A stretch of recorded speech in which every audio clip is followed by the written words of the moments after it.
go with her. Madam, are you saying that following her will somehow decide my fate? Weren't you listening to me?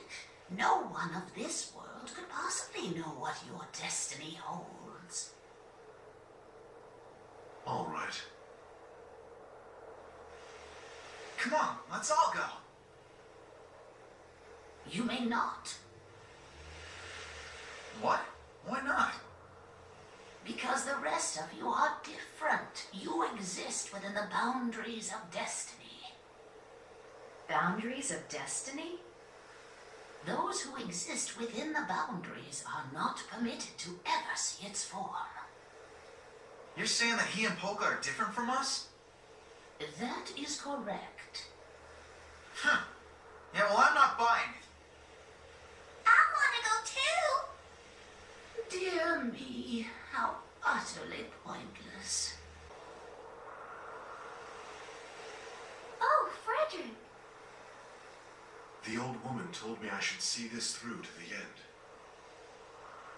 Oh, she did? All right, then. I'm gonna open it. What's this?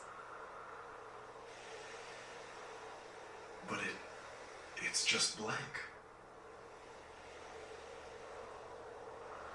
And all of the fortunes tied to the tree are bad luck.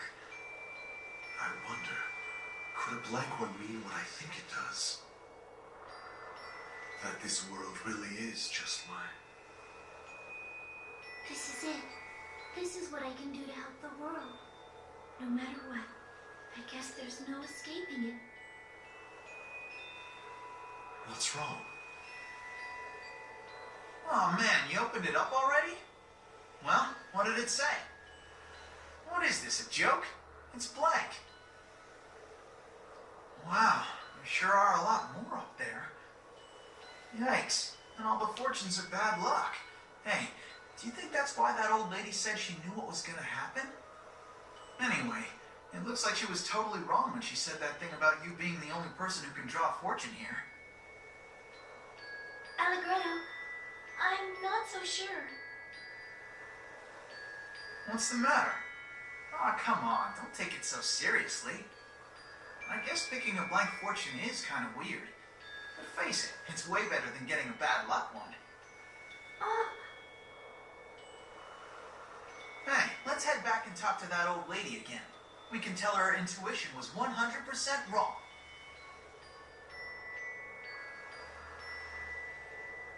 He's right. This isn't a bad luck fortune, not yet. Frederick, I think I should try having faith in this fortune. Things will be different from now on, and I'll wait. I won't resort to that until the last possible moment.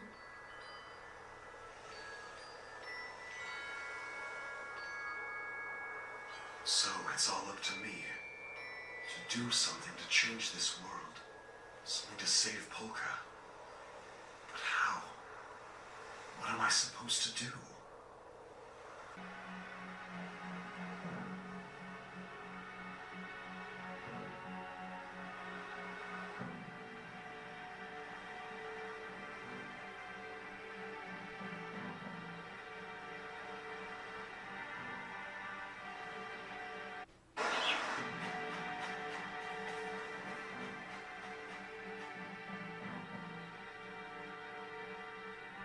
After we get over this ridge, the rest of the way will all be downhill. Yes, we're almost in Forte territory. From this point on, we should be especially careful not to reveal who we are. Hey, guys!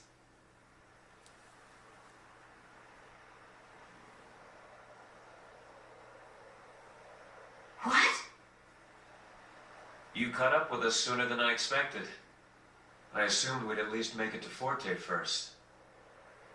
I'm glad we caught up with you in time. What do you think you're doing? Why in the world did you follow us? Princess, how could you leave without telling anyone in Baroque Castle? There are a lot of people there who are really worried about you. I know this seems reckless, but the circumstances called for decisive action. We must avoid a pointless war, and I feel strongly that meeting in person with Count Waltz is the best way to accomplish that. Sneaking into Forte alone was your best idea? This is Waltz we're talking about. You know there's no guarantee he'll spare your life. Maybe not. But if I were to speak with him, I believe he would spare the prince. Even if I have to sacrifice my own life, I will protect him. After all the things that I have done, it is the very least I can do to make up for it. Count Waltz doesn't seem like the type who listens to reason. Even if he does let you live, I seriously doubt he'll ever let you set foot in Baroque again. And when Baroque has been thrown into chaos after losing its prince, Waltz will still invade. They're right. You can't abandon Baroque now.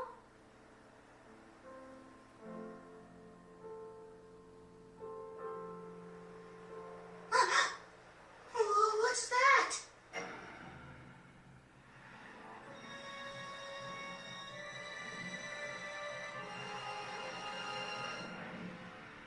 They're already invading?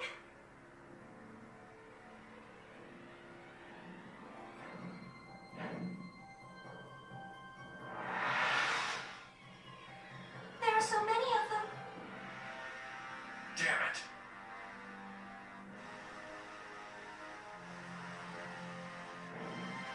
All of you, stand by in the skies overhead. Legato, we're descending now. Yes, my lord.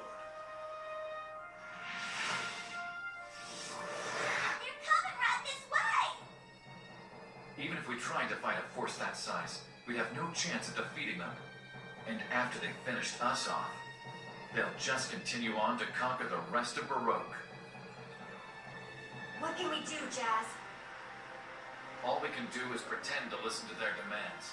That may buy us some time.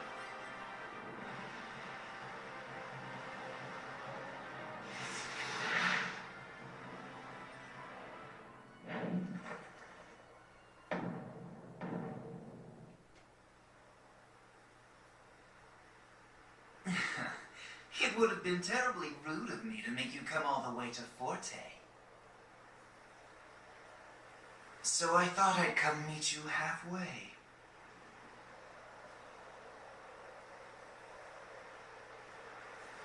Count Waltz, as a representative of Baroque, I assure you that we've no desire for bloodshed.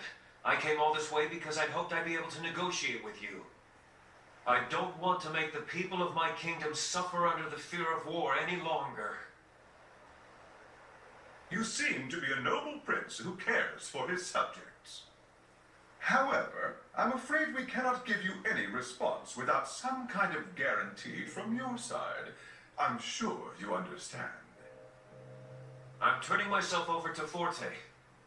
If that is not enough for you, Baroque is prepared to consider terms for surrender to Forte as well. In exchange, I ask for assurance that you will not harm Princess Serenade, these people here, or the citizens of Baroque in any way. Above all else, I want to prevent the killing of innocent civilians in needless conflict.